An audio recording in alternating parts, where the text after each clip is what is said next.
Hands up! My best friend, Eddie Sullivan, had a newspaper rolled and pointed at me like a gun.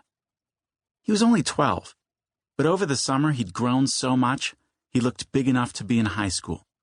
"No way," I called out. I grabbed the newspaper and tried to wrench it from him. My dog, Boots, started to bark, excited. He was a small, scruffy black mutt with paws as white as frost on the prairie. "Surrender, you little commie," Eddie said, "and I might let you live." "I'm not a communist." Eddie pretended to shoot me with the newspaper. I fell down laughing. "Stalin's dead." "But the Soviet Union is not giving up.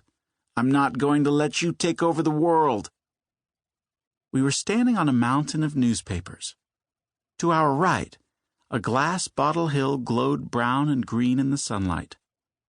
A bit farther on loomed a pile of tin cans, 10 feet tall, with the labels burned off so that the metal sparkled like the silver on a sheriff's star. Eddie grabbed one of my shoes and started to pull.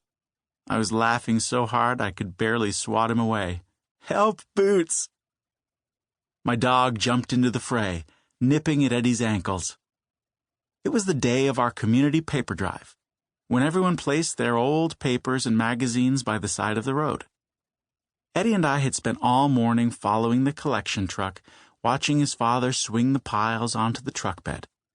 After lunch, we followed the truck on our bikes to the scrapyard.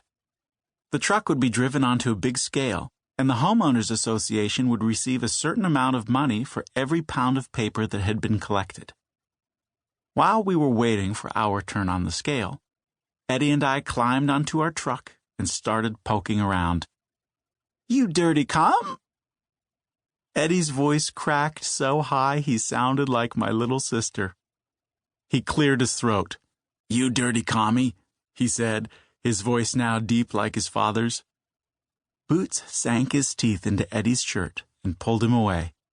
But Eddie didn't let go of my shoe, which came off and I tumbled down the hill of papers. We were both laughing so hard it took me a moment to get my breath. Eddie was standing on top of the pile, holding the shoe over his head like a trophy. Boots was chasing him around in circles, barking. "Victory!" yelled Eddie.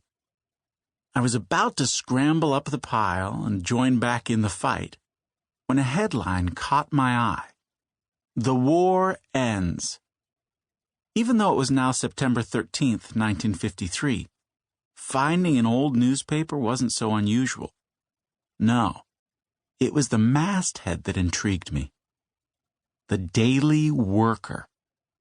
"Eddie," I called, "come quick." Eddie slid down the hill, loose papers flying around him. "What is it, Tommy?" I held the paper out to him. The Daily Worker was a communist newspaper. I knew that from the movies, and I'd found a copy lying right beside my shoeless foot. A commie newspaper. Eddie's eyes were wide, his cheeks smudged with newsprint. "Do you know what this means?" I asked. "What?" "There's a communist in Downers Grove." That was the little town where we lived, just a commuter train ride from Chicago. Eddie gave me a look. "Just think about it," I said. "These papers all came from our neighborhood. That means one of our neighbors," I paused and lowered my voice, "must be a communist." Eddie looked around, as if he expected to see a Soviet spy parachuting down from the sky. If a Russian caught you, he'd torture you until you agreed to spy on the United States. Sure, it was bad that there was a communist in town, but it was a little bit exciting, too. Like when you hear about a fire. You hope no one is hurt and you feel bad if they lost all their belongings. But there's something so thrilling about seeing that fire truck go by with all the bells ringing. "Is this like the time you convinced everyone the old shack by the pond was haunted and it turned out there were just raccoons inside?" asked Eddie. "No," I protested. "This is proof." I waved the newspaper. Eddie's dad yelled at us to get off the truck then.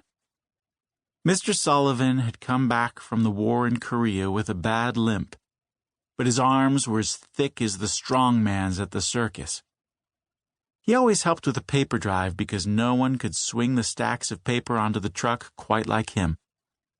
I rolled up the paper I'd found and stuffed it into my back pocket. Eddie handed me my shoe, and I put it on. "Hey, Tommy," Mr. Sullivan said, "you want to come by and see the bomb shelter I built?" "Love to," I said, "but I got to get home to dinner." "It's his birthday," Eddie volunteered. "He's finally 12 like me." "Well then, happy birthday. Tell your dad we should all go fishing again soon." "Will do," I said, as I jumped on my bike and pedaled off.